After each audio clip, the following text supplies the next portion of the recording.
3, 2, 1.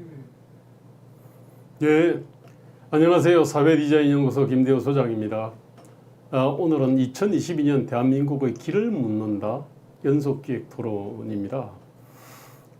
주동식 광주 서구갑 국민의힘 당협위원장님과 제가 주김 토커가 되겠습니다. 오늘은 정말로 아마 이름 그대로 여야 후보들의 어떤 허접함 내지는 약점을 찔러가지고 죽이는 아마 그런 토론이 될지도 모르겠습니다. 저희가 지금 주김 토크 첫 번째는 문재인 지지율 아직도 40%의 비밀 요걸 했지 않습니까? 예. 그리고 이제 두 번째는 정권 교체 낙관의 이유, 비관의 이유 이걸 했었고요.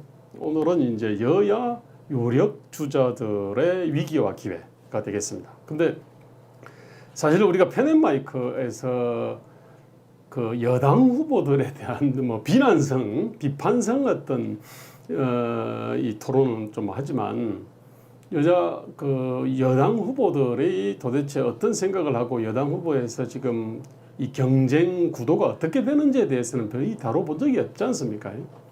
근데 오늘 마침 어떻게 보면은 여건으로 치면은 일종의 모스크바 같은 동네가 광주지 않습니까? 광주 이제 거기 서구갑 당협위원장을 맡고 계시는데 광주와 호남의 지금 민심에 따라 가지고 이낙연, 이재명의 어떤 대결 구도가 이렇게 크게 요동치게 돼 있지 않습니까? 그렇죠. 근데 지금은 대장동 게이트라고 하는 어마어마한 어떤 핵폭탄 같은 것이 터졌습니다. 근데 어쨌든 이제 그것들이 이제 이 호남 민심에 어떤 영향을 미치는지 아무래도 끊임없이 지금 광주에 왔다 갔다 지금 하지 않습니까? 지금 서울하고 광주를 왔다 갔다 하시는 우리 좀 주동식 우리 위원장님이 그 부분에 대해 가지고 한번 좀 짚어주시면 좋겠습니다. 예. 제가 이제 어떤 전문 여론조사 기관처럼 네네. 이 문제를 가지고 특별하게 샘플 조사를 한달지 그런 건 아닌데 그냥 네. 아무래도 이제 지역에서 활동을 하다 보니까 네네. 나름의 이제 안테나가 네네. 있잖아요. 그래서 네네. 저는 이제 그렇게 안테나를 속에서 듣는 여론을 통해 가지고 네네. 판단할 수밖에 없다는 거 미리서 좀 전제를 깔고 말씀드릴 수밖에 네네. 없습니다. 근데 이제 저도 이번에 이제 이재명 후보 많이 이야기를 하고 있잖아요. 이제 곧 있으면 이제 호남에서 결과가 나오게 될 텐데 네네. 이제 확장성에 문제가 있다. 이야기를 하고 여러 가지 이야기를 하고 저는 그 일정 부분 근거가 있다고 생각을 합니다. 근데 이제 제가 듣는 이야기로는 네네. 그 호남에서 네. 이재명 후보하고 이낙연 네. 이제 잠재 후보들이죠. 네네. 이낙연, 이재명 두 분의 대결 구도에서 네네. 그 이낙연 씨가 뒤집기는 좀 어렵지 않겠냐. 그 일반적인 예측인데 대장동 게이트라고 하는 핵폭탄급 뺐던 이 악재가 터졌음에도 불구하고 그 구도가 별로 변함이 없으리라 보시는 겁니까? 저도 나름대로는 상당히 그 대장동이 어떻게 반영이 될 것인지 네네. 하는 부분에 대해서 좀 이제 기대 반 이제 그런 걸 가지고 지켜보고 있는데 네네. 현재까지 제가 듣기로는 네네. 어려운 게 그런 말씀까지 하시더라고요. 네네. 서로 이재명이 살인범이라 해도 아마 크게 분위기가 바뀌지 않을 것이다. 네네. 이재명이 살인을 저질렀다는 그런 범죄가 드러나도 결과가 크게 달라지지 않을 거다 이야기를 하시는 분이 있는데 이제 구체적으로 추석 연휴 이후에 여론조사 결과는 좀 지켜봐야 알겠습니다만은 네네. 저는 이제 이게 이 호남의 민심, 호남 유권자의 민심이 바뀌기가 어렵다고 보는 이유가 네네. 한 두세 가지 정도가 있습니다. 첫째, 지난번에도 말씀드렸습니다만은 호남이 그 하나의 기득권층이 되고 있다는 거. 그렇죠. 광주의 대구화 현상이라는 부분도 말씀드렸습니다만 네네. 이분들이 이제 그 권력을 놓쳤을 때 네. 갖게 되는 어떤 그 불안감 같은 게 있지 않습니까? 굉장히 크게 작용을 합니다. 네네.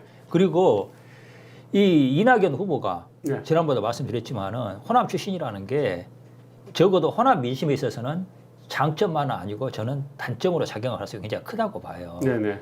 이제 전에 말씀드렸습니다만은 그 호남이 어떻게 보면 그 계속 고립과 소외, 이제 네. 소수로서의 어떤 것을 극복하기 위한 유일한 카드가 소위 말해서 영남 후보. 네. 저는 영남 후보라기보다는 네. 비호남 후보. 그렇죠. 호남만으로는 고립을 도저히 벗어날 수 없기 때문에 네네. 비호남 후보를 잡아야 되는 거고 그 중에서도 네. 이를테면 적진이라고 할 수 있는 영남에서 네네. 영남의 표를 일정 부분 가져올 수 있는 후보여야 한다는 그런 이것은 그 어떤 특정 어떤 그 이론가가 그 주입은 그런 것보다는 네네. 오랜 정책 경험 속에서 호남 그 유권자들에게 각인된 그런 부분이 좀 있어요. 이것을 저는 벗어나기가 쉽지 않다고 봅니다. 근데 그런 면은 있거든요. 그러니까 마키아벨리의 유명한 그 군주론에 나오는 얘기인데 이 사람이라는 거는 아버지를 갖다가 죽인 사람은 용서할 수 있어도 자기 재산을 갖다 빼앗은 사람은 용서하지 못한다는 유명한 얘기가 있거든요. 그렇죠. 그 이재명 아까 살인범이라 하더라도 그 살인은 말 그대로 네. 자기한테 어떤 무관한 거죠. 무관한 건데 네. 이재명이 이번에 이제 거대한 어떤 공공 빨대 사건이지 않습니까? 이게 그거는 사실은 성남 시민의 어떤 이게한테 환원이 될 수 있는 거였지 않습니까? 이게 근데 그거를 갖다가 이재명과 특수관계인들한테 사실은 다 이렇게 뿌린 거잖아요. 그렇죠. 7천억이 될지 1조 원이 될지 모르잖아요. 분양을 네. 하다 보면은 그거는 이제 그 국민들이 아버지 죽인 사람보다도 더 용서하기 힘든 자기 재산을 갖다가 빼앗은 건데. 네. 그 다음에 인간이라는 거는 원래 이제 그 이 불공평에 또 이렇게 그 반발을 하지 않습니까? 아니 강아지를 키워도요 똑같은 두 마리 강아지를 놓고 한쪽은 맛있는 거 주고 한쪽은 이렇게 맛없는 거 주면요 나중에 강아지도 반발합니다 이게. 근데 그건 제가 볼 때는 아주 어떤 원초적인 어떤 이 본능인데 그 부분에 대해서 정면 역행하거든요. 역행이라고 저는 보지 않습니다. 모르겠습니다. 근데 그러니까 이 이제 대장동 부분은 아직까지는 이제 그 성격 전체가 사건의 전모가 다 드러나지 않았기 때문에 네네. 앞으로 어떻게 튈지는 알 수가 없어요. 근데 호남 유권자들이 봤을 때는 있지 않습니까? 네네. 저 멀리 떨어져 있는 있지 않습니까? 그 성남의 일인 거예요. 경기도의 일인 거고. 네네. 그리고 호남 제가 전에도 말씀드렸지만은 호남이 현재 문재인 정권 들어와서는 있지 않습니까? 상대적으로 굉장히 어떻게 보면 유리해지고 혜택을 받다고 생각을 하거든요. 그리고 그렇죠. 맞죠. 자기네들이 권력을 주인공이 됐다, 주인이 됐다는 그런 주인 의식 같은 게 있지 않습니까? 굉장히 크게 작용을 합니다. 그리고 이걸 놓치는 걸 두려워하는데 이제 이낙연으로는 있지 않습니까? 그 호남의 고립을 벗어날 수 없다는 그런 판단을 좀 하는 거예요. 자 그러면요, 네. 그거는 뭐냐면은 비호남 후보를 잡아서 어차피 이 표라고 하는 거 스윙 보트는 있잖아요. 예. 그 스윙 보트는 이제 지역적으로는 그 비영남 비호남 요 지역이 있을 거고요. 그다음에 이념적으로는 중도고. 그다음에 뭐 세대로 따진다 그러면 또 이건 20대라든지 50대라든지 뭐 이런 데 있지 않습니까, 이게. 근데 어쨌든 간에 이제 그 호남의 어떤 그 이 표심이라고 하는 게 지금 스윙보트를 갖다가 잡아야 돼, 이긴다, 권력을 잡는다, 이 생각은 있는 거고. 그래서 이제 그 비호남 후보를 갖다 선택을 했는데 지금 현재 이재명의 어떤 이 대장동 게이트는 옛날 조국 어떤 게이트보다 훨씬 제가 볼 때는 심각한 거라고 보이거든요. 그러면은 이게 이제 표심에 대한 어떤 영향이 있지 않습니까? 이게 분명히 미칠 거다라고 하는 거는 상식이거든요.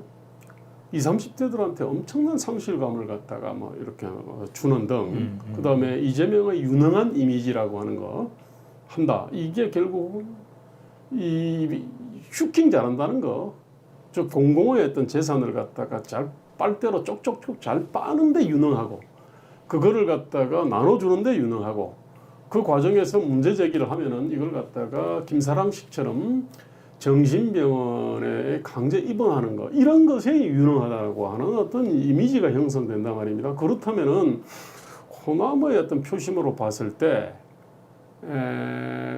이재명은 이게 그 강점 장점보다 약점 단점이 많다고 판단할 수도 있지 않을까요? 저기 호남 그 민심 여론 있잖아요. 네네. 그 부분에서 그렇게 말씀하신 분은 상당히 많습니다. 그러니까 뭐가 있냐면은 그렇습니까? 어떻게 창피하게 이재명 같은 자를 호남이 선택할 수가 있느냐, 지지할 네네. 수가 있느냐. 자, 네네. 솔직히 그냥 이제는 어디가 호남 사람이란 말, 전라도 사람이란 말을 못하겠다는 말씀하시는 분도 꽤 많아요. 쪽팔려서 지지 못하겠다는 네, 얘기. 아니, 그런 분도 꽤 많이 저도 듣고 그렇습니다. 네네. 근데 문제는 그게 어떤 그 임계점 있지 않습니까? 이 부분의 개념이라는 걸 좀 생각을 해야 한다고 보는데 지금 보면은 네네. 그런 그 이재명에 대한 저기 어떻게 보면 한심함, 네네. 쪽팔림 또는 분노 네네. 이런 부분과 그 다음에 호남이 가지고 있는 어떤 지금 이제 자주 말씀드리지만 건국 이후로 네. 최초로 자기들의 주인공이 됐고 주류가 됐고 그렇습니다. 메인스트림이 됐다는 의식하고 그 다음에 또 아까 아침에 그런 말씀하셨잖아요. 네. 그 아버지를 죽인 사람은 용서할 수 있지만 자기 이 재산을 뺏어간 사람은 용서할 수 없다는 그 뭐냐면은 저는 후자의 자기 재산이 있지 않습니까? 네. 그 부분에서 보면은 이 권력을 놓쳤을 때 그 호남이 갖게 되는 불이익이 있지 않습니까? 그건 그렇습니다. 굉장한 공포로 다가오는 거예요. 그러니까 호남의 지금 최우선 고려사항은 뭐냐면은 네. 누구를 내세웠을 때 네. 선거에서 대선에서 이겨가지고 정권을 연장할 수가 있고 호남이 가지고 있는 어떤 그 저기 기득권, 지금 그렇습니다. 벌써 기득권화 됐고 주류 네. 있지 않습니까? 이 위치를 유지할 수 있을 것인가에 이거에 집중이 돼 있어요. 그러니까 그렇습니다. 저는 사실은 이재명 창피해서 못 살겠다. 호남 어디에서 전라도 출신이라 말도 못 하겠다고 말씀하신 분들조차도 그렇습니다. 저는 막상 내년 대선에 투표장에 갈 때 네. 진짜 이 소위 말해서 1번 아닌 민주당 아닌 다른 후보를 찍을 수 있을 것인가 난 상당히 의문스럽거든요. 그런 말 실제로 많이 말씀하십니다. 아침에 집에서 나올 때까지만 해도 민주당 아니야 다른 당 찍겠다고 막혔어요. 나왔는데 막상 투표장에 들어가 보니까 생각이 달라지더라. 그 이야기 하시는 분들 굉장히 많아요. 뭐냐면은 네. 이 저기 말씀하신 있지 않습니까? 당위성과 명분이 있지 않습니까? 네. 그것과 실제적으로 호남이 가지고 유일하게 자신들의 이익을 있지 않습니까? 달성할 수 있는 방법은 정치 권력을 장악하는 것뿐입니다. 그래서 저는 좀 심하게 말하면은 호남이야말로 정치를 가장 경제화시킨 저는 이제 그런 어떤 그 성향을 가지고 있다고 보는데 정치 권력을 장악한 것 외에는 네네. 호남이 자신들의 이익을 가져올 수 있는 방법이 현재로서는 없습니다. 완전히 없어요. 이걸 호남이 가장 잘 알고 있고 소위 말해서 시장 질서 있지 않습니까? 그 속에서는 본인들이 그걸로 시장 질서에서 안에서 경쟁할 자신도 없고 그럴 생각도 없어요. 그러면은 남은 것은 딱 하나입니다. 정치 권력을 장악해가지고 정치 권력을 통해가지고 좀 네. 심하게 말하면은 기업체 있지 않습니까? 네네. 멱살도 끄집어오고 끌어오고 그다음에 예산 있지 않습니까? 네네. 국가 예산 이런 거 가져온 것 그거 방법 외에는 없는 거거든요. 그걸 호남 사람들이 몇십 년 동안에 그 각인되고 체화해온 그런 교훈이에요. 그런 행동 방식입니다. 그거 쉽게 안 바뀐다고 봅니다. 그리고 지금 제가 보기로는 네. 이런 이야기는 잘 말씀 많이 하시지 않는데 네. 지금 그 이낙연과 이재명 있지 않습니까? 이 두 분이 개인의 후보 개인의 어떤 것도 있지만은 네. 이분들이 상징하는 어떤 하나의 그 흐름, 정책 흐름이라는 걸 좀 봐야 됩니다. 그러면 저는 이재명이 하고 이낙연하고 하면은 이분들이 각각 대변하는 정책 가치가 어떤 건가 하는 걸 좀 봐야 한다고 보거든요. 네네. 그러면은 이낙연이 대변하는 가치가 정책 가치가 뭘까? 네. 저는 냉정하게 보면 있지 않습니까?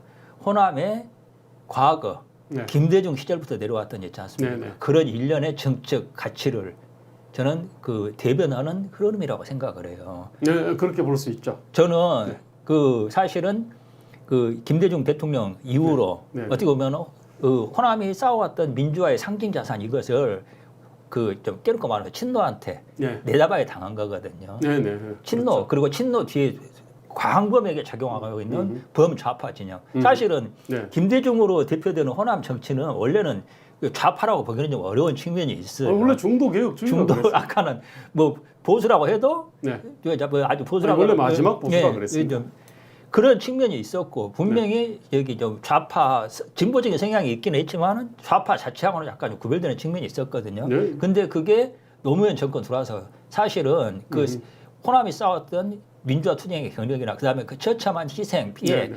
그런 게 그다음 5.18의 피 이런 게 전부 친노로 대변되는 네. 그 좌파들한테 실은 뺏긴 거란 말이에요. 네. 거기에 대한 그렇게 분노가 어떻게 작용을 했냐면은 그 있지 않습니까? 노무현도 굉장히 디스를 막 서로 갈등 관계였잖아요. 노무현 정권 네네. 내내 갈등 관계였고 그게 사실은 그 이낙연 후보가 그때 저기 그 뭐냐 민주당 후보가 아닌 그쪽에 후보로 나와가지고 평민당인가 저기 해서 네. 그 지사가 되고 좀 그랬지 않습니까? 네네. 한마디로 이낙연 후보가 네. 지금 현재는 민주당에 들어가 있지만은 네네. 반문, 네. 반로 있지 않습니까? 네네. 적어도 비노 네.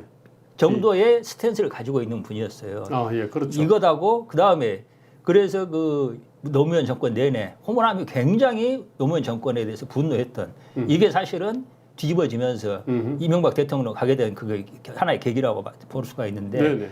이것하고 동시에 또 나중에 국민의당 있지 않습니까? 네네. 안철수. 네. 그 라인하고 실은 맥이 이어지는 겁니다. 지금. 네네네. 그러니까 호남이 가지고 있는 네. 그게 이제 국민의당 나중에 민생당으로 이어지고 네네. 있는 부분인데 저는 이게 분명히 지금까지도 호남에서 일정한 의미를 가지고 있고 네. 정치적 지분이 있기는 하지만 네네. 이게 미래로 가는 정치 트렌드인가 아니면은 과거인가 네. 저는 김대중 대통령도 좀 위대한 정치인이라고 생각을 하지만 네네. 적어도 현재 그 대한민국 그리고 네. 호남의 정치 지형에서는 저는 과거를 상징한다고 봐요. 네네네. 그러면 이재명이가 그러면 얼마나 그 미래를 상징하는 인물인가? 그것까지는 알 수 없습니다. 하지만 적어도 그 호남을 보고 네. 친노가 제일 많이 비판했던 게 뭐냐면 토호, 네. 그 다음에 기득권 인자 뭐 이런 걸로 이야기를 네, 했단 네. 말이에요. 이게 그 호남을 이제 좀 폄하하기 위한 부분으로 많이 동원되기는 했지만 일정 부분 그런 게 있는 게 사실이에요. 네. 제가 옛날에 2016년 네. 총선에서도 분석을 해보면은 네네. 그 국민의당을 지지했던 분들이 있지 않습니까? 성향이 세대상으로 보면 있지 않습니까? 과거 김대중을 지지했던 경험이 있는 분들인 경우가 많았어요. 네네. 그러니까 이게 여러 가지로 딱 이제 단순 평가하기는 어렵지만은 네. 이낙연으로 대변되는 호남의 정책 가치가 네. 과거를 상징한다는 겁니다. 네네네. 그리고 지금 현재 호남에 또 이제 이 부분과 관련이 돼가지고 호남의 오피니언 리더들이 있지 않습니까? 호남의 오피니언 리더들, 언론인 네네. 그다음에 네. 그 지식인들, 네네. 전문가, 학계 뭐 이런 분들은 제가 보기로는 이낙연보다 있지 않습니까? 네. 그 친노 친문, 네. 그 좌파 네. 성향이 강합니다. 그리고 호남은 그 한마디로 말해서 그분들에 있지 않습니까? 여론 주도력이 굉장히 강해요. 네네. 그리고 더 또 어떤 게 있냐면은 한번 호남의 어떤 방향이 있지 않습니까? 네. 정해지지 않습니까? 네. 전국적으로 이게 동기화되는 싱크로나이제이션 되는 네, 속도가 굉장히 빠르고 굉장히 빨라요. 네. 그렇기 때문에 저는 그 이번 이재명이 대장동 사건 나타났지만은 네네. 이게 그렇게 결정적인 영향을 줄 것인가? 저는 그 대목에 좀 의문이 좀 약간 있습니다. 그 9월 25일 날 호남 경선 결과가 발표되죠. 그죠? 예. 이틀 뒤인데 아마 그러면은 그때 이제 여러 가지 어떤 이 가설들이 아마 검증이 아마 되지 않을까 싶은데. 그렇죠. 저도 제 전망이 틀리면 좋겠습니다. 네, 상당히 뭐 흥미있게 아마 좀 지켜봐야 될 것 같아요. 그런데 얘기를 쭉 듣다 보면은요, 이 민주주의라고 하는 게 자유민주주의라고 하는 거는 서로 언론, 출판, 집회, 결사의 자유, 그 다음에 어떤 선거, 법치주의 이런 거를 통해 가지고 이 보편, 그러니까 여론이라고 하는 것들이 그 시대에 요구하는 어떤 보편적인 어떤 가치 있지 않습니까? 그거를 갖다가 다수가 동의를 하고 그 동의의 권력이 서서 끌어간다. 그렇죠. 그래서 이게 그런데 이제 민주주의가 안 되는 나라들, 그게 이제 그 시리아라든지 이런데 이제 그 이 소수 부족이 권력을 딱 틀어지고 있어요. 여러 가지 이제 부족들이 그 민족들이 막 다르지 않습니까 이게? 근데 이제 보통은 이제 소수 부족이 권력을 갖다가 쥐고 그 권력을 갖다가 보편 어떤 가치에 입각해서 권력을 운동하는 게 아니고 이 종족들한테 이 특수이익들을 갖다가 이제 집중적으로 제공하는 거고 그 소외된 다수 부족들이 반란을 일으키거나 뭐 그러면서 내전이 일어나지 않습니까? 그럼 거기서는 이게 그 선거제도라는 것이 별로 의미가 없어집니다. 근데 네. 아프리카도 다 그렇게 해서 민주주의가 실패를 하고 지금 중동도 사실은 그런 게 있거든요. 그렇죠.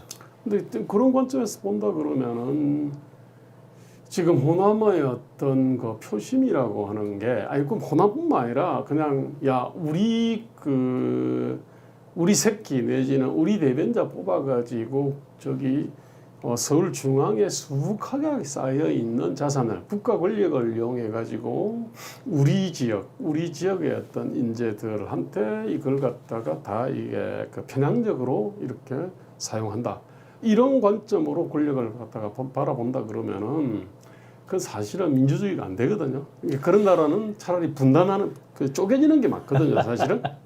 아니 저는 이거는 아프리카 뭐 시리아를 비롯해가지고 지금 뭐 극심한 내전 상황에 처한 나라들 그리고 민주주의가 작동하지 않는 나라들의 어떤 이 멘탈이 있잖아요. 거기 있는 어떤 부족민들의 어떤 멘탈하고 상당히 일맥상통하는 데가 있거든요.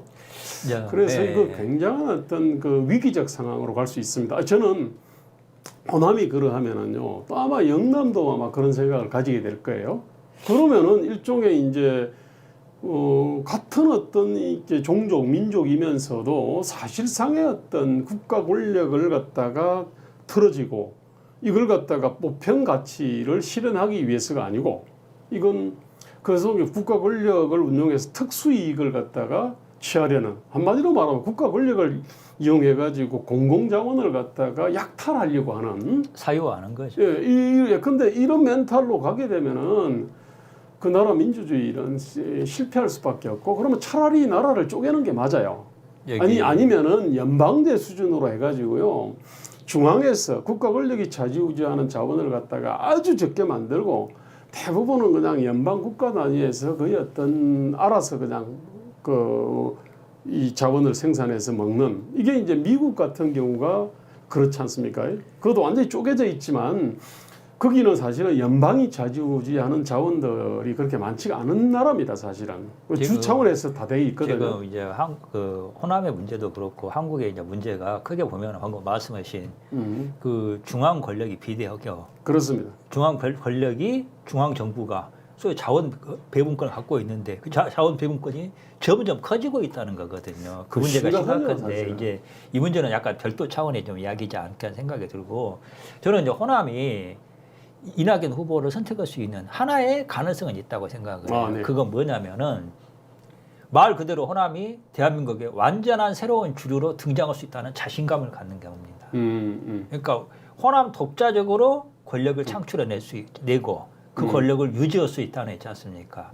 자신감이 네. 있으면은 저는 이재명 사실은 뭐 이재명 호남 사람들도 알아요. 얼마나 막장이고 도덕적으로 좀 문제가 많은 사람인가 하는 것을 호남 사람들이 모르겠습니까? 다 대한민국 같은 국민들인데 모르지는 않는데 결국은 아까 지금 말씀드린 것처럼 공포심 있지 않습니까? 네네. 그게 작용을 하는 건데 이낙연만을 내세워서도 우리가 권력을 만들어내고 그 다음에 유지할 수 있다는 자신감이 생기면은 저는 이낙연을 선택할 수 있다고 봐요. 이재명을 버리고. 그런데 그 가능성이 현실적으로 낮다고 보는 이유는 호남의 정치 성향이 있지 않습니까? 네네. 철저하게 편승하는 거, 네네. 얹혀가는 거 있지 않습니까? 그리고 대리인을 내세우는 거. 그러니까 차명 등기하는 거 있지 않습니까? 네네. 그것으로 호남의 어떤 정책 선택이 딱 패턴화돼 버렸습니다. 제가 보기에는 이 패턴을 벗어나기가 쉽지가 않고 이 정도 호남의 정책 변화를 불러일으키려고 그러면 있지 않습니까? 그 이낙연 같은 그 정도 과거를 상징하는 인물이 아닌 완전히 새로운 정치적 가치관과 정치적 가치와 컨텐츠 이런 것을 내세우는 인물이 나와서 호남을 변화시켜야 한다고 보거든요. 근데 그런 기대를 하기에는 이낙연이 있지 않습니까? 정치적인 너무 소위 말해서 넓고 후졌고 이낙연 개인적인 캐릭터라도 저는 게임이 경쟁력이 없다고 보는 편입니다. 저는 우리가 이제 제목이 유력 여야 유력 후보들의 위기와 기회다 않습니까? 예. 저는 이제 기회 측면에서 제가 한번 예. 이재명 후보를 보면요. 지금 이 야권 후보들은요 한마디로 말하면 대한민국의 정상화를 내세웁니다. 그렇죠. 그거는 문재인 정부가 굉장히 심하게 일탈했다는 얘기죠. 그렇죠. 외교안보 노선이든 경제고용 노선이든 간에 이거는 김대중 노선에서도 명백한 일탈이고 노무현 노선에서도 일탈이거든요. 이게 굉장히 일탈이다 보니까 자 일단은 정상화시키겠다. 정상화라는 게 사실은 과거로 돌아가자는 겁니다. 그게. 그래서 지금 윤석열 후보의 공약이나 홍준표 공약을 뜯어보면요 대부분 정상화를 내세우는 겁니다. 맞습니다. 지금 실은 네. 굉장히 중요한 이야기를 하셨는데 과거로 가자는 이야기예요 지금. 자, 그래서 문제는요 윤석열, 홍준표, 뭐 다른 어떤 유승민 등이 미래로 가자라고 딱 했다 이거야. 대한민국의 발본적 개혁을 통해 가지고 새로운 7공업 시대를 갖다 열자. 담대한 어떤 비전과 정책을 탁 제시를 갖다 했다 그러면 그 이낙연 같은 사람은 사실은 이게 쪼그라들게 돼 있어요. 그렇죠. 근데 지금 문제는 야권 후보들이 사실은 새로운 담대한 어떤 비전과 정책을 제시하는 사람이 없어요. 또 그거를 갖다가 그 사람의 어떤 삶이 그 어떤 담대한 어떤 변화를 갖다 불러일으킬 것 같다는 느낌을 주지 않거든요. 자, 이게 뭐냐면 전 이낙연한테 기회라고 보는데요. 이낙연은 별명이 기름장어지 않습니까? 그죠? 중저음의 목소리로 그냥 뭐든지 그냥 이렇게 구렁이 담 넘어가듯이 넘어갔어요. 엄중하게. 근데 이 사람은요, 의외로 그 엣지 있는 어떤 이 정책, 엣지 있는 말을 한 적이 없어요. 그냥 뭐 대세 순응해 가지고 자신만의 컨텐츠를 내세운 적이 하나도 없어요. 그래서 이번에 출마 선언문을 제가 뜯어봤어요. 딱 5가지 공약을 했대요. 첫째, 신복지. 뭐 그냥 뭐 주거 노동 교육 의료 돌봄 문화 환경에서도 최저한의 생활을 국가가 보장하겠다. 뭐 문재인 정부에서 총리까지 한 사람으로서 거기에 대해 가지고 평가 이런 게 없습니다. 그냥 신복지 좋은 말이죠. 그 다음에 아이들이 충실한 돌봄 받도록 하겠다. 두 번째는 뭐 중산층 경제를 갖다 일으키겠다. 10년 전에는 국민 65%가 중산층이었는데 지금 57%로 줄었다. 왜 그랬는지. 그 문재인 정부가 굉장히 큰 책임이 있는데 그럼 묻지 않아요. 그냥 중산층 경제 뭐 늘리겠다. 그다음 헌법 개정하겠다. 헌법 개정도 말입니다. 뭔가 우리 그 주동식 위원장님께서 말씀을 하시는 경제 민주화나 뭐 평화 통일 문제 뭐 이런 거 부분을 갖다가 손보겠다 이런 게 아니고요. 기존의 그 87 체제의 어떤 정신 문화 이게 국가가 더 많은 권리 이익을 보장하겠다 이거 아닙니까? 그러니까 여기도 뭐냐면 생명권, 주거권, 뭐 안정권 5만 가지 권리를 갖다 헌법에 더 집어넣겠다 이런 류거든요. 87 체제에 강화를 하겠다는 이야기죠. 그런 얘기입니다. 뭐 그다음 뭐 토지 공개념도 명확하게 하겠어. 뭐 불로소득을 갖다 부자들이 독점하지 못하도록 하겠다. 뻔한 얘기들이고요. 그 철학 가치는 그대로 연장입니다. 그 다음에 이제 연성강국시 내교 이런 얘기하는 겁니다. 그 뭐 문재인 정부가 워낙 그냥 외교를 엉망으로 하다 보니까 당연히 뭐 그게 대가 좀 다르겠다 하겠다는 얘기고요. 그리고 그래서 이런 내용들을 갖다가 쭉 뜯어보면은요.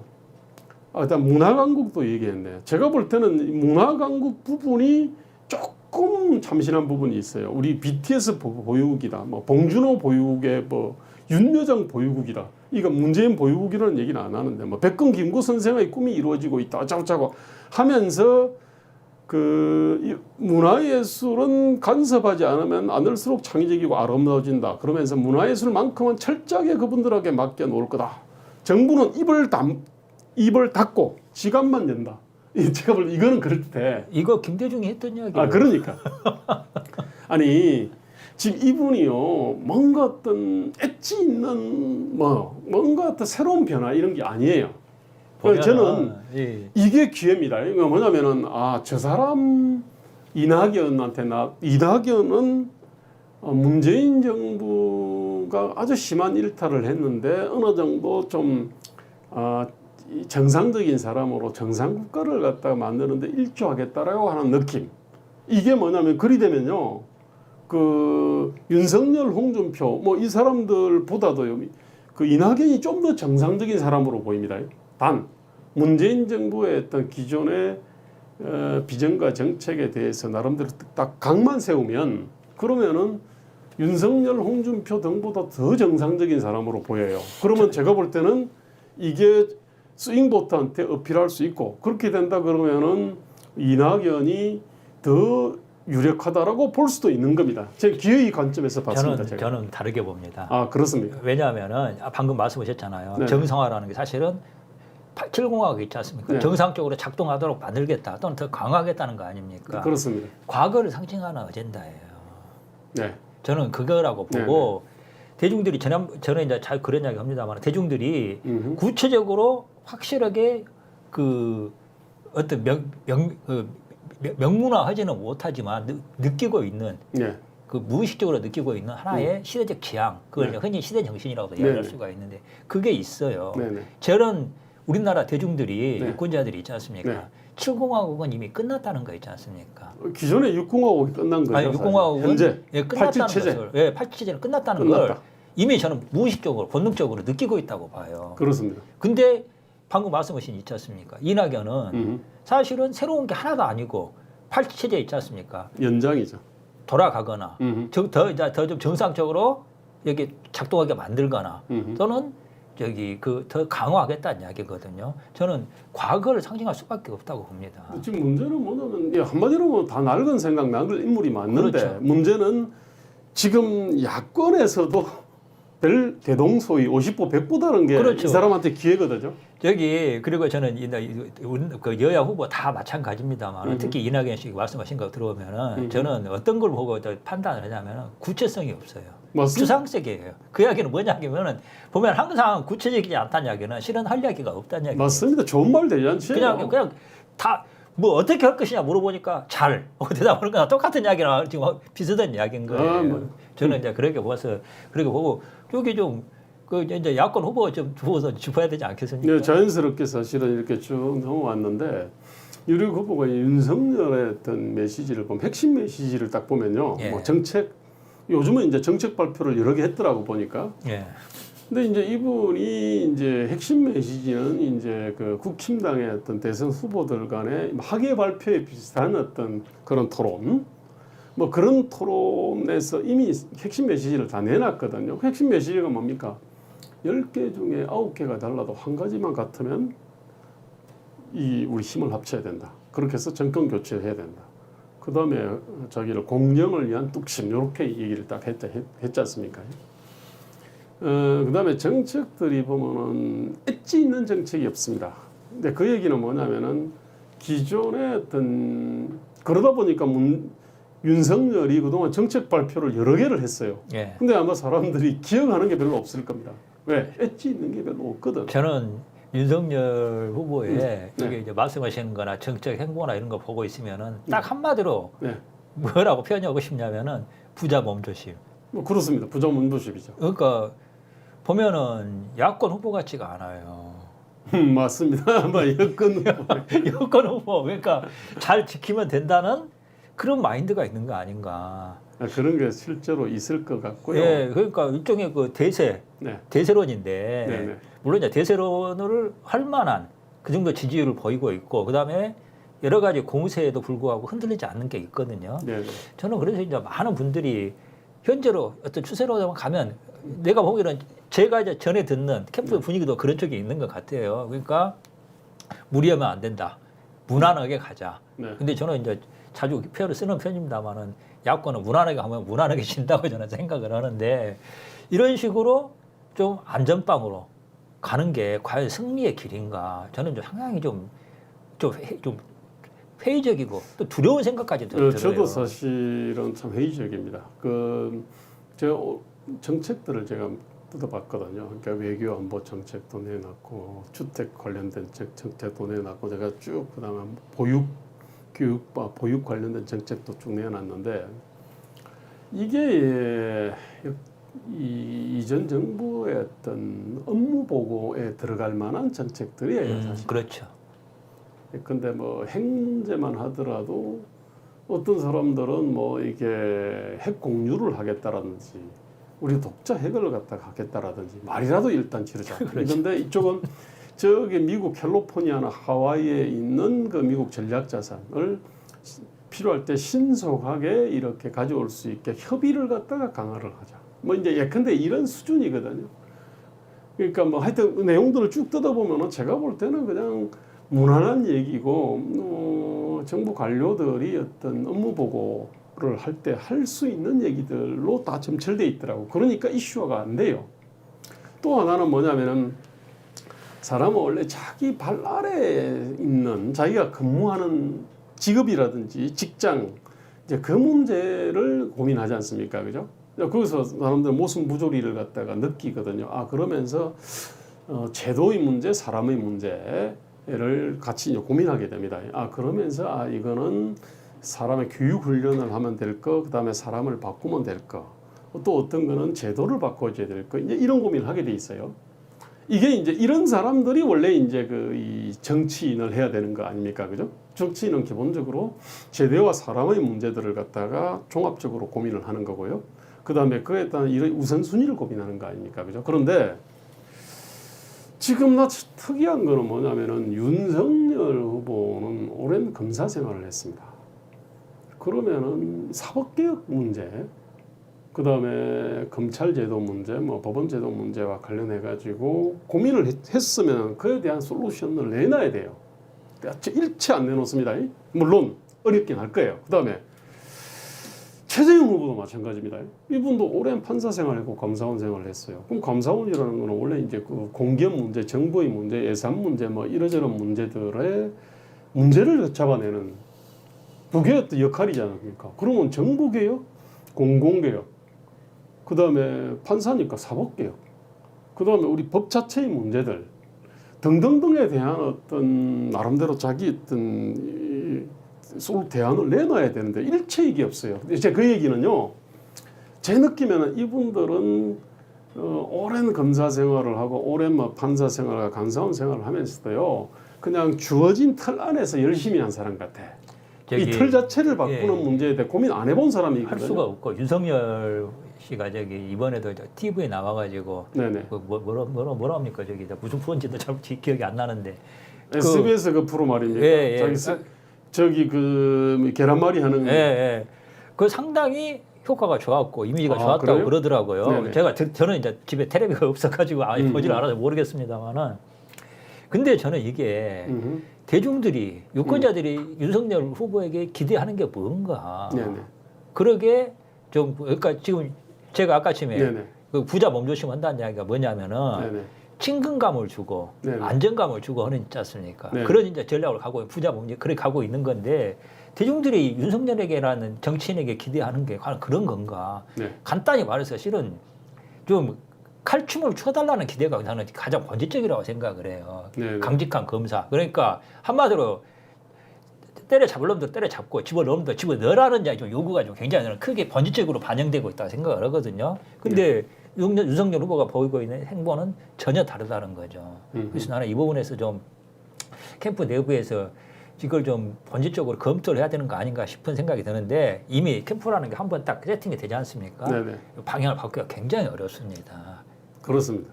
이번에 지금 저는 그래서 최재형 후보께서 보면은 뭐 캠프를 해체를 한다고 막 그랬지 않습니까?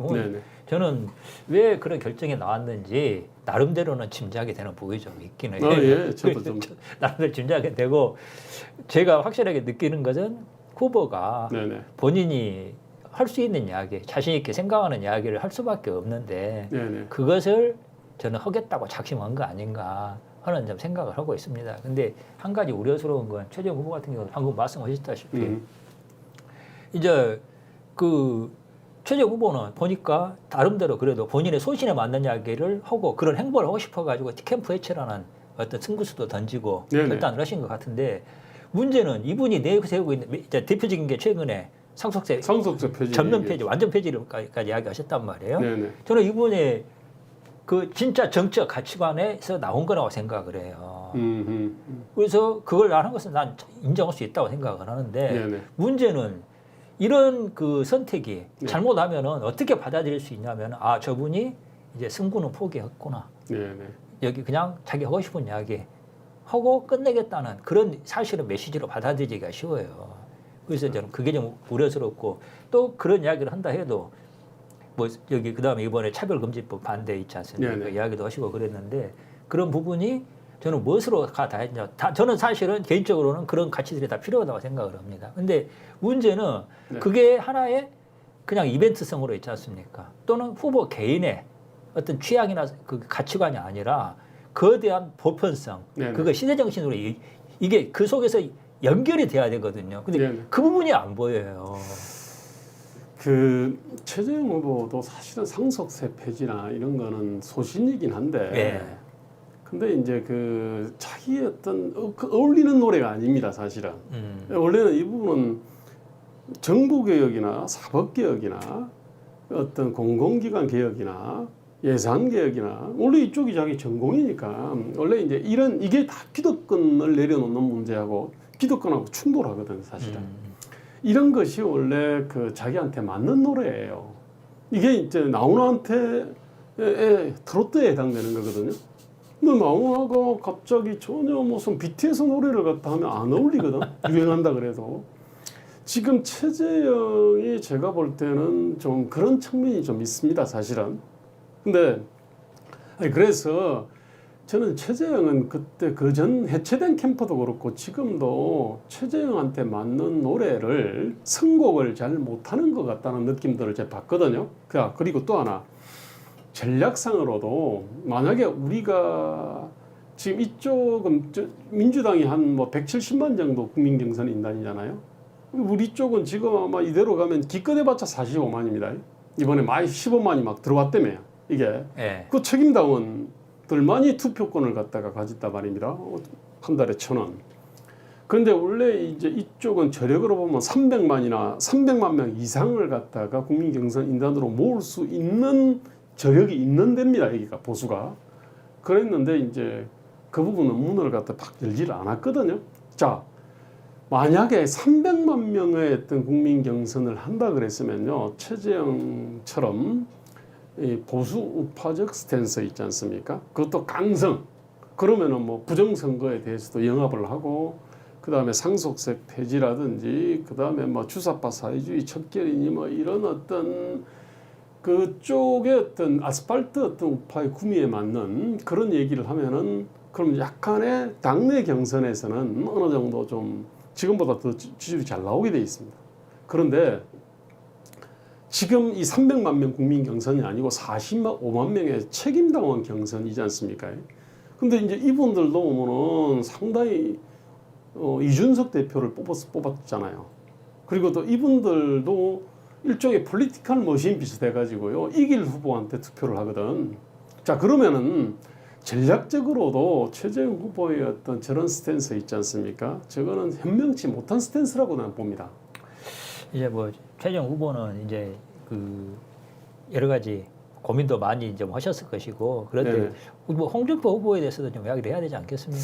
저는 홍준표 후보를 갖다 선호하는 분이요, 홍준표 후보가 자기가 뭐 보수 적장자고 그리고 또 강성 보수라는 이미지를 갖다가 구축을 했고, 지금도 열심히 그 부분을 그런 정체성을 밝히려고 그럽니다.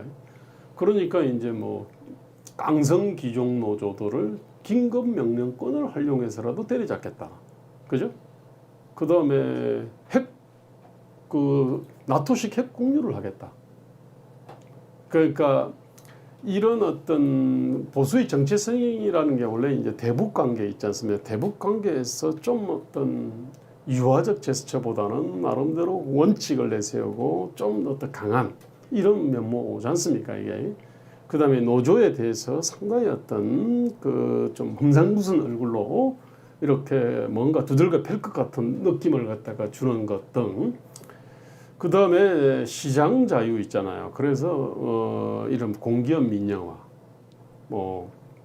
그 다음에 지금 새롭게 만드는 어떤 뭐 법학 전문 대학원, 그 다음에 외전원, 그 다음에 의학 전문 대학원이라든지 뭐 이러저러한 거를 갖다가 폐지를 하고 수시를 폐지하고 정시를 하고 뭐 이제 이런 것들이거든요, 이게.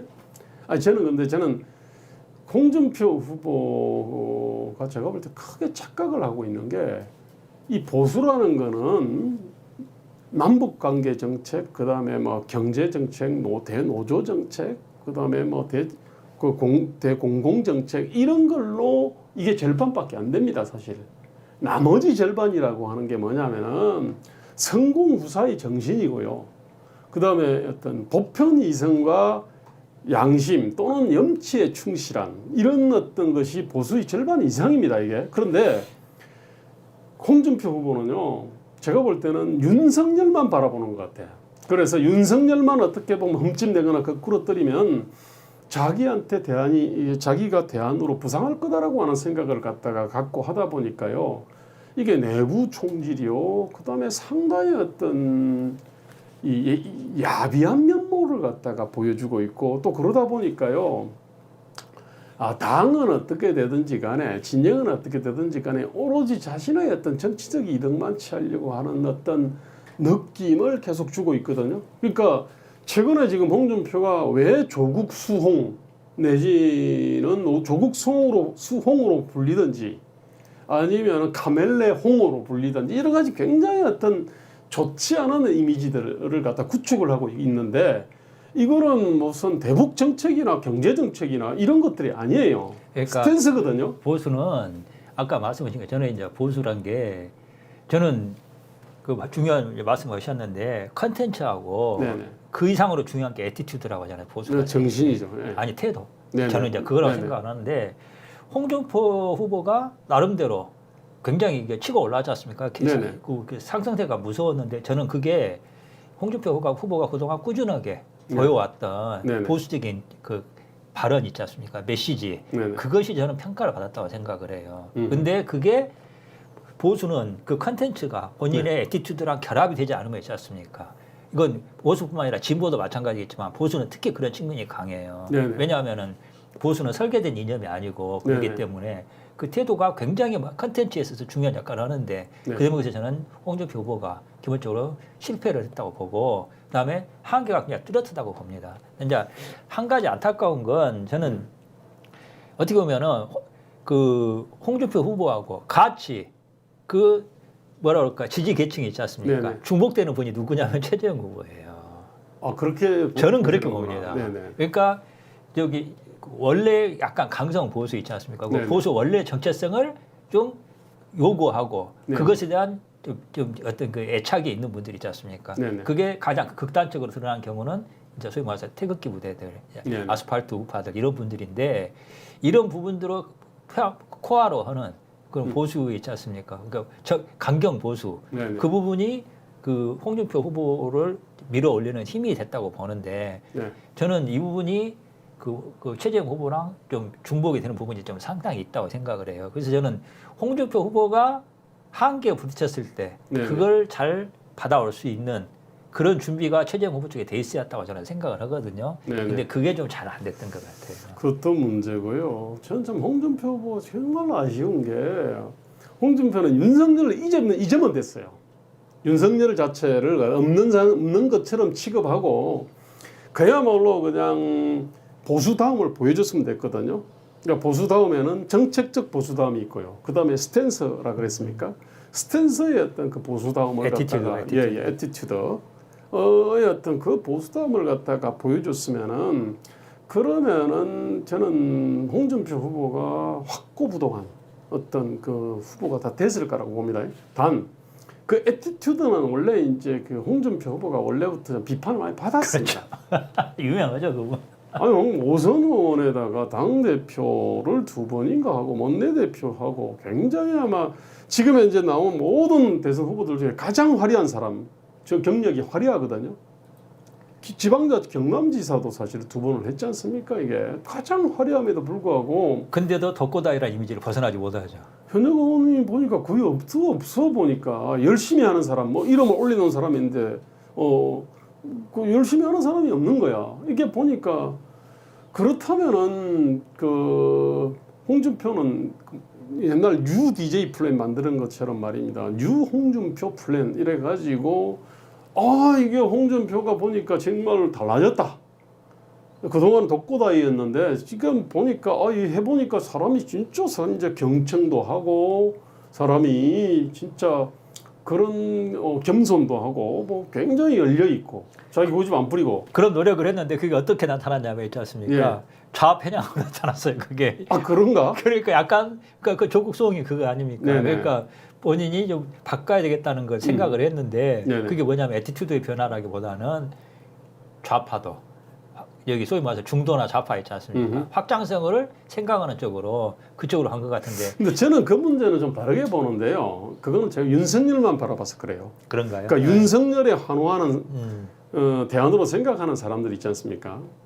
그 중에는요, 그 옛날 그때 민주운동을 갖다 했다가 그때 이제 조국 사태를 계기로 해가지고 카톡방에서 사실은 쫓겨난다시피 한 사람들이 많아요. 오랜 30년, 40년 된 관계들로부터 절교당하고 단교당하고. 그 개인적 경험 아닙니까? 아니 그런 사람이 한두 사람이 아니더라고요. 그런가요?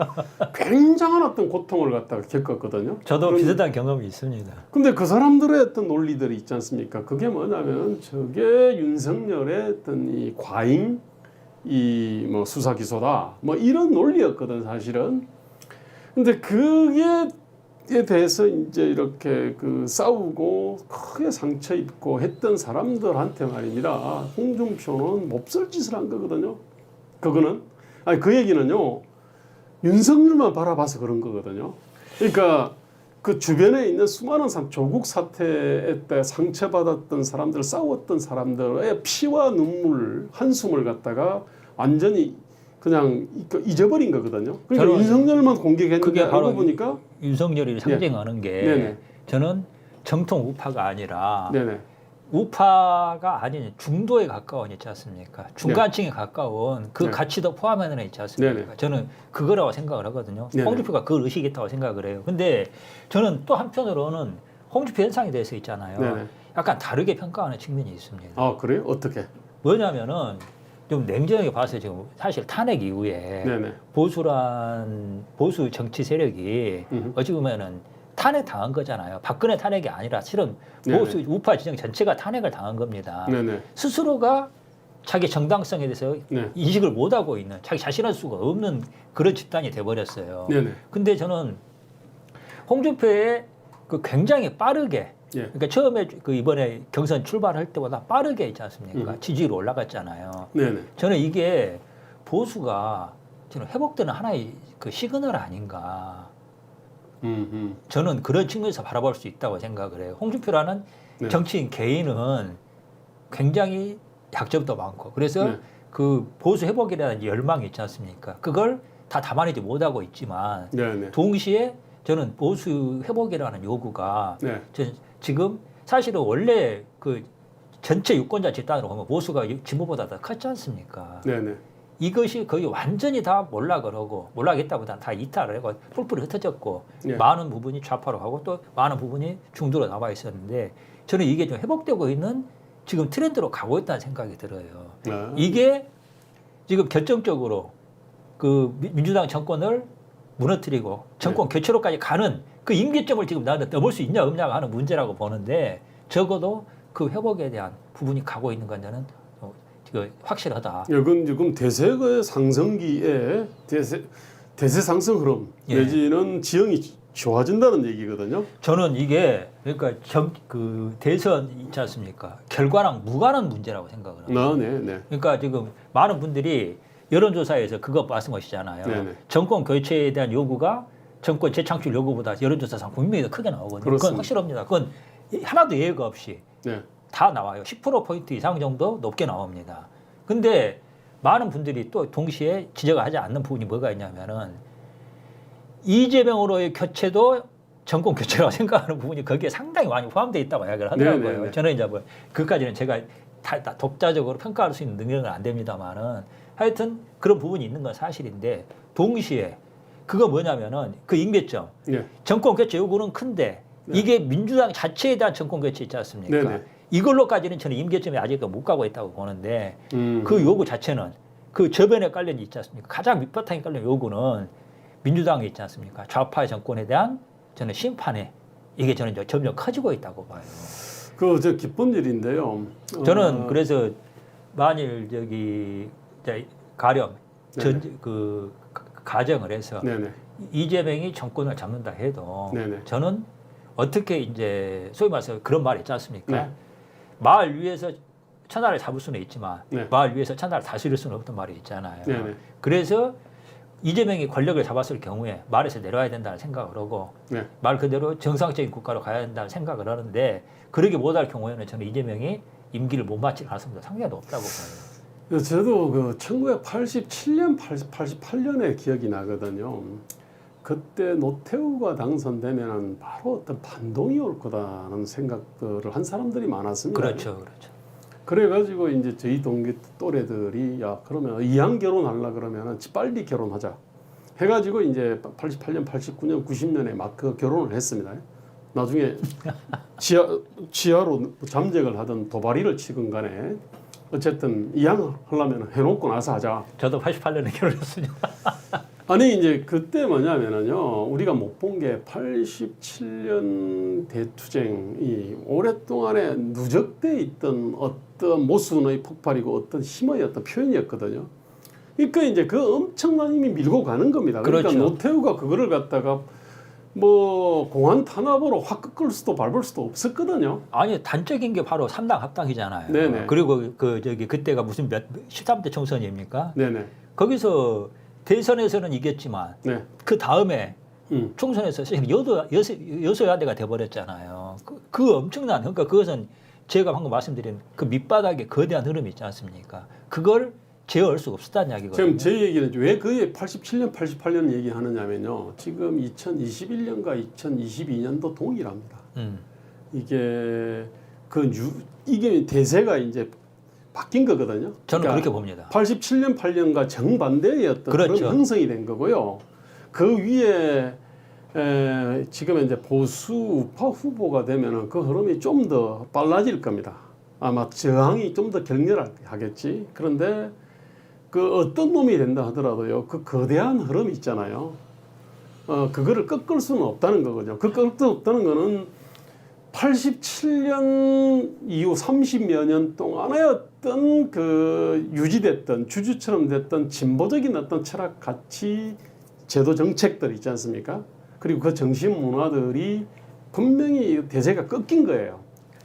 저도 네. 그렇게 봅니다. 네네. 근데 하나 좀 우려스러운 점이 있습니다. 네네. 그거 뭐냐면은 87년 체제를 그 어떤 어젠다를 붙잡고 그 네. 시대 정신을 담지하고 네네. 그걸 밀어붙일 수 있는 세력이 있었어요. 네네. 간단히 말해서 세대가 있었습니다. 그렇습니다. 586 세대가 있었어요. 네, 근데 지금은 분명히 우파가 있지 않습니까? 우파의 가치관으로 또 복구되는 있잖아요. 저는 트렌드는 있는데 그걸 담지하는 세대와 세력이 저는 잘 안 보입니다. 그렇죠. 굉장히 중요한 지적이라고 생각을 합니다. 저는 진짜 이 문제가 지금 결정적이라고 생각을 해요. 지금 가장 뜨거운 어떤 보수파 중에서 가장 뜨거운 에너지를 갖고 있는 사람들은 부정선거. 그게 미치겠습니다. 저는 그게 지금 싹 말아먹고 있는 거예요. 네네. 지금. 그리고 지금 지금 소위 말해서 이대남 있지 않습니까? 네네. 이대남들이 지금 각각 분산적인 있지 않습니까? 네네. 그걸 흩어져 있어요. 그리고 그냥 그 좌파에 대한 있지 않습니까? 거부감이 있지 네네. 우파 정치적인 가치관을 갖고 있는 게 아닙니다. 이제 이 부분이 지금 굉장히 치명적이거든요. 그러니까 이게 어떻게 이제 좀 발전이 될지는 잘 모르겠습니다. 그러니까 앞으로 이 문제는 앞으로 두고두고 고민할 문제라고 생각을 합니다. 지금. 그 에너지가 어쨌든 부정선거로 쪼개지고 국민혁명당으로 이렇게 흘러가고 또 제야 보수 우파, 아스팔트 우파도 사실 지리멸멸한 상태로 흩어져 있거든요. 네. 그러니까 지금 또 이 국힘당도 야 우리 국민 경선으로 해가지고 300만 명이 다 와서 경선하자 이렇게 에너지를 갖다 모으려고 하지 않거든요. 45만 명의 지금 어떤 책임당원으로 그냥 하려고 그래요. 저쪽은 170만이 하는데. 아니 그건 네. 여론조사로 한다고 좀 그러고 있는데. 아니 근데 여론조사하고 또 다른 거죠. 여론조사는 조사대로 해도요. 저희가 직접 돈 1,000원이라도 내고 직접 참여하는 거는 또 다른 겁니다 이게.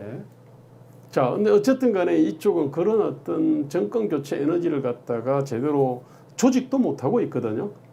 아니, 그래서 그렇다고 해서 또 한 세대 자체가 말입니다.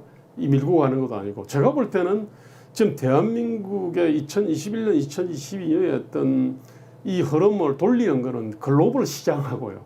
그 다음에 글로벌 국제 질서 있지 않습니까? 미국 중심에. 근데 이 질서가 거대한 에너지가 톱니바퀴가 되어가지고 대한민국을 갖다가 돌리고 대한민국은 상당히 피동적으로 돌아갈 것 같은 느낌들이 있어요. 근데 이제 우리 소장님도 그렇고 나도 그렇고 우리 편집법적 유머론을 배운 사람들로서 이야기하는데 외적인 조건 있지 않습니까? 네네. 그냥 그 내부적인 모순 있지 않습니까? 그것을 통해서 발현될 뿐이지 외적인 조건이 결정적으로 만들어내지는 못해요. 저는 그렇게 봅니다. 그래서 아까 말씀드린 것처럼 지금 이 변화를 담당해낼 수 있는 네네. 주체 세력이 없다. 네네. 그걸 만들어내지 못하고 있다. 저는 이 부분이 보면 흔히 그런 말 하지 않습니까? 저기 양이 지휘하는 사자떼하고 사자가 지휘하는 양떼하고 네. 대결하면 사자가 지휘하는 양떼가 이긴다고 말하잖아요. 그런 말이 있지 않습니까? 그런 말이. 네, 그런 말이 있는데 저는 이 대목에서 네. 지금 리더십의 결여, 네. 조직의 결여, 소위 말해서 이런 부분이 우파가 너무 심각하다 생각을 해요. 집중이 안 되고 있습니다. 맞습니다.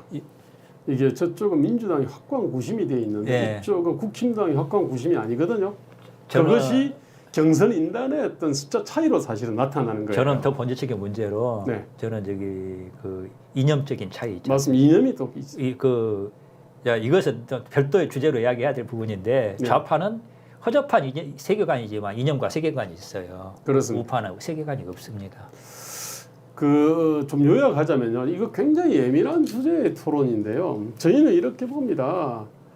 사실은 윤석열이 어떻게 보면 운이 좋아요. 부자 몸조심을 갖다가 해가지고 서서히 깔아앉고 있는데 갑자기 고발 사주 의혹, 고발 청탁 의혹이라는 것들이 하나 딱 생겨가지고 다시 윤석열을 때려줘요. 천원이 따르는 거 아닌가 싶긴 합니다. 그 다음에 또 이렇게 이 홍준표 후보가 또 치명적인 또 이렇게 실수를 했어요.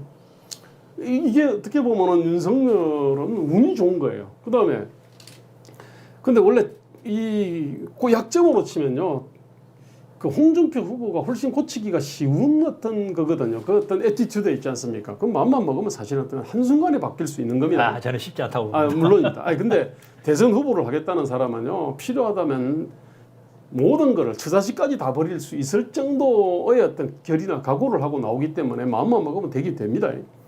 근데 윤석열 후보는 사실은 이 엣지 있고 담대한 어떤 새로운 비전과 정책인데 이것은 상당히 어려운 겁니다. 사실은 이게 치명적 약점들이 각각 두 개 있는데 저는 홍준표가 약점을 커버하기가 사실은 더 쉬워요. 근데 못하면은 이거는 뭐 그냥 대세는 윤으로 가게 돼 있습니다. 자, 그 또 하나. 유승민이나 원희룡 후보 같은 경우는 상당히 인파이팅을 해야 되거든요. 이게 뭐냐면 치고 들어가야 된다는 얘기인데, 치고 들어가야 된다는 얘기는요, 계속 어떤 이슈가 될 만한 담대하고 엣지 있는 어떤 비전 정책들을 갖다가 내놔야 되는데, 또 그 메시지를 내놔야 되는데, 이게 지금 이분들이 지금 또 이렇게 인파이팅을 갖다 못하고 있는 겁니다. 최재형도 마찬가지입니다. 지금 보면은 이제 네. 유승민 후보 이야기가 잠깐 나와서 잠깐 말씀드리면은 네네. 사실은 가장 국민의힘 안에서 네. 어떻게 보면은 주류라고 할 수 있는 그쪽에 포함되어 있는 분이 유승민 후보 아니에요? 지금은 그렇게 돼버렸습니까? 그렇죠. 유승민 후보 네네. 어떻게 보면은 좀 단적으로 말하면은 과거 탈당파들 있지 않습니까? 네네. 탄핵 때 그분들이 사실은 당의 모든 걸 틀어주고 있다고 봐야 돼요. 지금. 네네. 당권파라고 봐야 되는데 그러니까 어떻게 보면은 가장 국민의힘 안에서 네. 주류의 입장에 서 있는 분인데 네. 저는 그런 주류의 입장 속에서 있지 않습니까? 네네. 그런 마치 엮고 넘어 같은 네네. 무난한 그러니까 네네. 무난하기보다 모범생 같은 실제로 모범생 같이 선거운동 하시고 메시지도 그렇더라고요. 그래서 저는 이미지는 좋아요. 네네. 그건 좋은데 네네. 파괴력이 없다는 거죠. 알겠습니다. 그 대목에 좀 있는 거 아닌가. 자, 말씀을 마쳐야 될 것 같은데 어떻게 보셨는지 모르겠습니다. 아마 굉장히 지금 뜨겁네요. 그런가요? 그치고 윤석열 지지하시는 분, 홍준표를 지지하시는 분, 또 다른 후보를 지지하는 분들이 아마 이거 오늘은 모든 사람한테 욕을 얻어먹는 이야기만 하는 거 아닌가 모르겠습니다. 예. 그런데 좀 더 좀 냉철하고 객관적인 어떤 관점에서 좀 볼 필요가 있다고 생각을 합니다. 그리고 어쨌든 주동식 위원장님께서 말씀하셨지만은 어쨌든 이 87년 이후 30여 년에 걸친 어떤 거대한 이 탕류 내지 흐름이 꺾인 거라고 봅니다. 그러면서 이제 앞으로 쭉 가는데 이 흐름을 갖다가 저는 이제 시간 문제라고 생각하거든요. 이 비정상의 어떤 정상화라고 하는 거. 그다음 정상화를 넘어가지고 이제 우리가 또 더 이제 한 단계 업그레이드를 해야 되는데 현재로서는 한 단계 업그레이드할 후보는 별로 보이지는 않고 더 이상 계속 뒤로 가는 대한민국을 멈춰 세우고 조금만 전진시킬 수 있는 후보들은 좀 많이 있다고 봅니다. 누가 돼도 사실은 가능하다고 보고요. 다만 이제 저희 바람은 뒤로 가는 거 멈추고 조금 한 발 전진하는 것을 넘어서 한 차원 더 업그레이드하는 후보를 갖다가 이게 바라고 있지 않습니까? 이제 그 부분에 대해서는 상당히 다 아쉬움은 있습니다. 어쨌든 앞으로 또 기간이 한 6개월은 남았으니까요. 6개월을 갖다 6년처럼 또는 10년처럼 이렇게 활용을 하면은 새로운 어떤 또 지도자가 부상하고 또 새로운 어떤 정치 세력이 또 빠르게 형성될 수 있지 않을까 그렇게 예상을 하고 또 단순히 어떤 전망만 하는 것이 아니라 그걸 하기 위해서 아마 주동식 위원장님하고 저는 열심히 노력할 겁니다. 네, 감사합니다. 자, 오늘 뭐 여기서 오늘 마치겠습니다. 예, 감사합니다. 감사합니다. 네.